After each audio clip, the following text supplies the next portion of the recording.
Hello' everyone, কি খবৰ সকলোৰে? আশা কৰিছোঁ সকলো ভালে আছে। আজি মোৰ ভিডিঅ'ত দেখিবলৈ পাইছে ৰুটি, মানে আমি যোৱাকালি লগৰ আটাইকেইটাই মিলি ৰুটি খালোঁ ৰাতিৰ সাঁজটোৱে। দেখিছেনে ৰুটি বনাই আছে আৰু মোৰ লগৰটোৱে ৰুটি বনালে। এইফালে মই আকৌ আপোনাৰ কি বনালোঁ চাব দেই। এইফালে আপোনাৰ বুট দালি, আলু, অমিতাৰ দি অকণমান জুলীয়াকৈ মানে বনালোঁ আৰু জোলখন, ভাজি এখন বনালোঁ আৰু ধুনীয়াকৈ।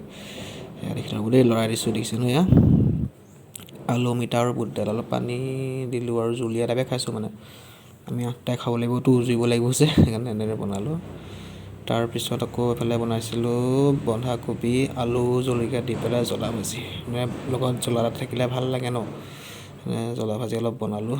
এয়া আমাৰ ৰাতিৰ সাঁজৰ কাঁহীখন দেই। এইফালে ৰুটি, পিঁয়াজ, বন্ধাকবি, জ্বলা ভাজি, টেঙা পিচ আৰু এইফালে দাইল, মানে বুট, আলু আৰু অমিতাৰ দাইল। এনেদৰে খালোঁ সুন্দৰভাৱে। মোৰ ভিডিঅ'টো চাই কেনেকুৱা লাগিলে কমেণ্ট এটা কৰি জনাব। আজিলৈ ইমানেই।